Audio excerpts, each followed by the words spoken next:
આંબરા ગામની અંદર જે કૂતરાઓને જે લાડવા નાખવામાં આવતા હોય છે અને આ લાડવા વિપુલ માત્રામાં બનાવવામાં આવતા હોય છે, કારણ કે આ ગામજનો જે તે સૌ પાસેથી જે પૈસા છે તે ઉઘરાવી અને જે ભંડોળ હોય છે તે એકઠું કરવામાં આવતું હોય છે અને આ ભંડોળથી કહી શકાય કે ગાય કૂતરા માટે લાડવા બનાવવામાં આવતા હોય છે। આપ જે રીતના દ્રશ્યમાં જોઈ શકો છો કે હાલ જે ગ્રામજનો છે તેમના દ્વારા આ જે લાડવા બનાવવામાં આવી રહ્યા છે। આપ જે રીતના દ્રશ્યોમાં જોઈ શકો છો કે હાલ કહી શકાય કે આંબરા ગામની જે સમાજવાડી છે તેમની અંદર આ જે લાડવા બનાવવામાં આવતા હોય છે અને આપ જે રીતના દ્રશ્યોમાં જોઈ શકો છો કે હાલ આ લાડવા છે તે તૈયાર કરવામાં આવતા હોય છે। ગ્રામજનો છે તેમના દ્વારા સેવાનું જે કાર્ય છે તે કરવામાં આવતું હોય છે। ત્યારે ખાસ કરી અને આ જે લાડવા છે તે પશુઓને અને ગાયોને તેમજ કૂતરાઓને જે ખવડાવવામાં આવતા હોય છે, ત્યારે ખાસ જે આ જે લાડવા છે એ કેવી રીતના બને છે, કેટલા માત્રામાં બનાવવામાં આવે છે અને કેવી રીતના તૈયાર કરવામાં આવે છે, સ્થાનિક ગ્રામજન આપણી સાથે, આપણે એમની સાથે વાત કરશું કે તમારું નામ શું છે?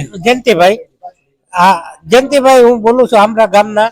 ગામજનોને સહમતથી બધા ભંડોળ ઉઘરાવી અને જે 50, 100, 200, 500 જે દીએ એ પ્રમાણે ઉઘરાવીને વર્ષના અષાઢ મહિને લાડવા કૂતરા માટેના બનાવે છે અને એ વડીલો જે સવારમાં નાખી આવે બધો એ બનાવીને પોતે જાત મહેનત કરીને એ બધી જગ્યાએ જ્યાં જ્યાં હોય ચોકે ચોકે અહીંયા નાખી આવે છે।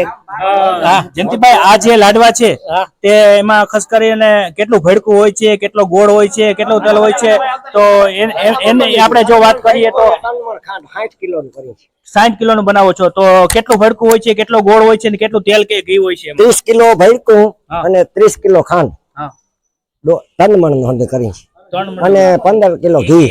15 કિલો ઘી હોય છે। પાકો માલ નહીં, આ કાચો માલ હતો। બરાબર છે, કઈ વાંધો નહીં। ખાસ આજે લાડવા બનાવો છો તો ગામના લોકો સેવા કરે છે, શું હોય છે? ગામના હંધે સેવા હંધે ગામના આખા થઈને ગામ આખું થઈને બનાવીએ છીએ। ગામના વડીલ છે હીરા બાપા, આપણે એમની સાથે વાત કરશું। હીરા બાપા, આ જે લાડવા છે દર વર્ષે બનાવવામાં આવે છે? દર વર્ષે બનાવવામાં આવે છે। વધતો અમુક આજુબાજુના ગામમાં પણ અમે મોકલીએ છીએ અને આ ફાળો કરતા જે ફાળો વધે ત્યાં ગાયોના પૈસામાં અમે વાપરીએ છીએ। ગાયોના ગૌચારાના ધર્માદામાં વાપરો છો ખાસ કરીને? દર વર્ષે તમે દર વર્ષે તો અન્ય ગ્રામજન આપણી સાથે છે, ખાસ આપણે એમની સાથે વાત કરશું। શું કહેશો કાકા, આ જે સેવાનું એક ભગીરથ કાર્ય છે, તો આપણા ગામની અંદર આ એક સેવા થઈ રહી છે, ગામ લોકો છે તે પૂરેપૂરો સાથ સહકાર આપી રહ્યા છે, તો શું કહેશો, આવી નવી સેવા થવી જોઈએ, શું કહેશો એમને? મારું નામ હરેશભાઈ છે।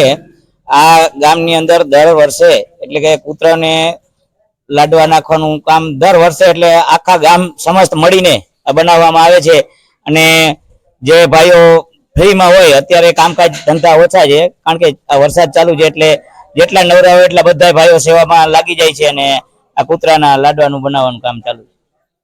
ખાસ કરી અને આ સેવા છે ગામ લોકો દ્વારા કરવામાં આવતી હોય છે અને સેવા કરી અને એક પુણ્યનું ભાતું ગ્રામજનો બાંધતા હોય છે। રોહિત મીડિયા સાથે Sanjay Mardaniya, one Gujarat digital media, Jamnagar.